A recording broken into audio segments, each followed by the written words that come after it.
What's up YouTube? For this video, we're going to do a performance review of these shoes right here, and these are the Jordan 1 Low Golfs. Of course it's a Jordan 1, so you really can't go wrong with these when it comes to style, but the question with these is how good are they for actual golfing? Before I get into the performance aspect of things, I just want to do a quick overview of the shoe. At first glance, it pretty much really looks like a Jordan 1 Low casual sneaker. There are just a few very small distinctive features that makes this a golf shoe. For one, you can see the golf branding on the patch on the tongue. You also have some golf branding on the insole inside right at the heel part right there. And then the most obvious distinctive feature is the traction pattern. But really, aside from those three small things, it otherwise really just looks like a casual Jordan 1 Low sneaker. The pair that I have here is in the Sport Royal colorway, and in terms of the materials, the upper is mainly comprised of a synthetic leather. When you have these in hand, it actually does feel pretty soft and flexible, but later in the video, I'll talk about the performance aspect of how the materials hold up.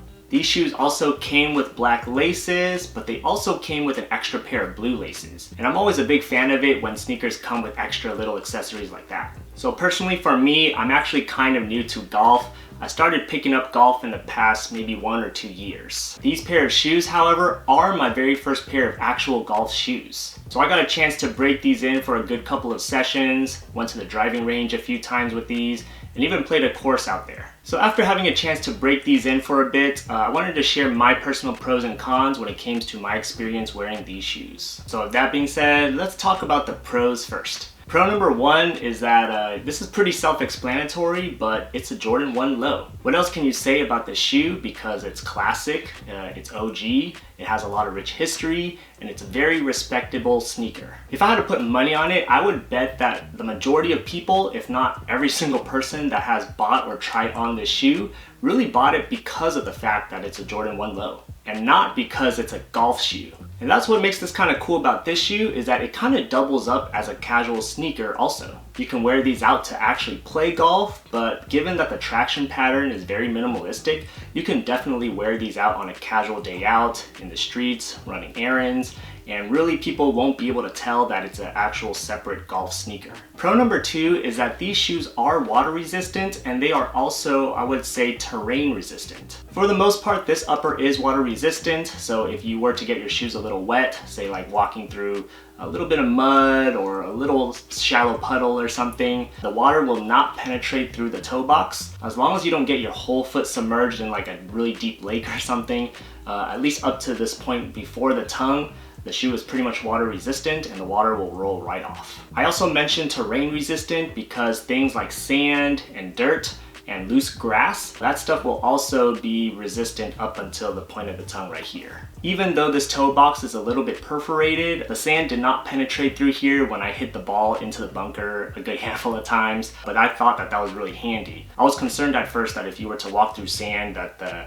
sand would penetrate through these perforations right here, but it actually did not, so huge plus. So that transitions me to pro number three, which is the fact that these materials are pretty easy to clean off. Of course, if you've played golf, you know that you'll have to spend a lot of time walking on a lot of uneven terrain, walking on sand sometimes, walking on a lot of grass and dirt, maybe walking through some wet areas. And then of course, if you have to endure all those types of terrain on your feet, the materials would hopefully be easy to clean off if you want to keep your shoes fresh. So on that note, I feel like it should be a given anyway that most, if not all, golf shoes should have a type of upper that is easy to clean. Golf is a sport where your footwear should endure a lot of wear and tear and dirt and things like that. So I just can't imagine a good golf shoe that is made of more absorptive materials, like say mesh or suede or things like that. Yeah, it might look nice, but those shoes will just get wrecked.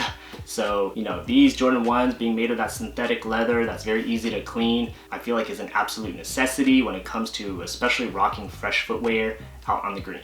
All right, next pro is just regarding the toe box. Kind of mentioned some of these points already, but I really like this toe box on the shoe because not only is the perforations help with breathability, but it also does repel the sand and the dirt and the water. And it's a little bit on the flexible side, so it does help with comfort and it doesn't crease too bad, at least not yet. When it comes to wearing Jordan 1s, you know that most, if not all, sneakerheads wouldn't care for creased sneakers. Having worn these for a good week or so, of course I really got to break these in, but the creasing really isn't that bad yet, so I think that's a huge plus. Alright, so those were the pros, but now let's talk about a few cons. Con number 1 is the sizing. This is a small, negligible issue for me, but it can make a big difference when it comes to your golf game. I would say that in terms of sizing, this shoe is just a tiny bit big. So just a quick comparison, these are just more casual Jordan 1 lows.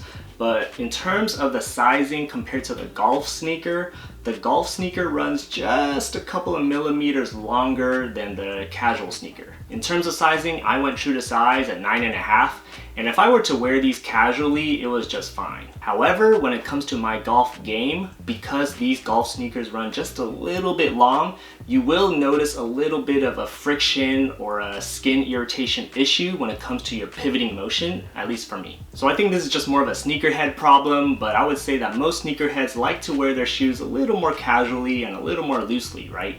When it comes to golf though, if you're gonna go true to size with these, you have to lace them up very tight. Otherwise, at least for me, when I have them a little bit more casually tied on, I get a friction issue at the ball of my right foot when it comes to my swing and my follow through. So my big toe is just burning a little more each time, and I did start to notice it after a long day of golfing. So yeah, just keep that in mind that if you are trying to wear these for performance, then you will have to really tie these up nice and snug in order to get the most lockdown.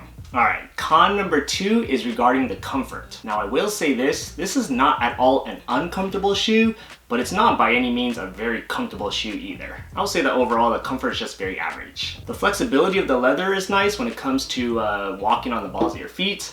But otherwise, when it comes to the cushioning aspect of things, the midsole tends to run a little more on the stiff side. I do think that's important though when it comes to the performance aspect of golf. You do want a shoe that has stability in it, which helps you with lockdown and gripping the ground.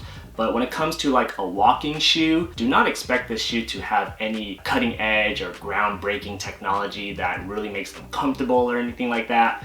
It really is just a casual sneaker that'll help you with long day of walking. Just don't expect to be walking on clouds or anything like that. Alright, so with now all those talking points out of the way, here are my overall thoughts. Overall, I actually kind of enjoyed wearing these shoes. I feel like these shoes definitely did the job, at least for me personally. These shoes look great on feet, they turned a couple of heads, they look stylish, but I will say that that's pretty much it. They look great, but otherwise I would not really recommend this shoe for anyone who's really trying to take their golf game seriously. For the retail price of $140, you are basically just paying for a Jordan 1 Low sneaker. The Jordan 1 Low is a very notoriously coveted silhouette, and of course it's classic and stylish, so this is definitely a fashionable sneaker that will look good on and off the green. The biggest gripe I had about this sneaker is the fact that it's literally just a Jordan 1 silhouette with a little bit of an accentuated traction pattern. They literally just took a Jordan 1 Low, slapped on a little bit more of a traction pattern, slapped on some golf branding, and then marked it up by about $10 to $20 and then labeled it a golf shoe. So ultimately, my impression of this shoe is that this is a great casual lifestyle and fashionable sneaker that you can rock on and off the green, and it gives you that novelty of wearing some hype out in the golf course. As someone who's new to golf and just likes to play casually, this shoe is perfect for me because, again, it's a casual sneaker, kind of helps you look and feel the part. And again, just me being into sneakers, you really can't go wrong with the Jordan 1 Low model. Otherwise, if you are one who is looking for an actual golf shoe to enhance your golf game, these are not it. I would definitely look elsewhere.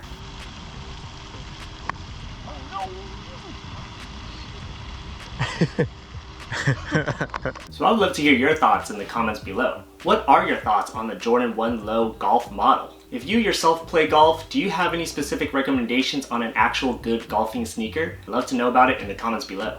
If you made it this far into the video, please do me a huge favor, hit that like button, it'll help me out a lot, and consider subscribing for more content on style, sneakers, and science. While you're at it, check out some of my older videos here or here. Otherwise, thanks for watching, and I'll see you next time.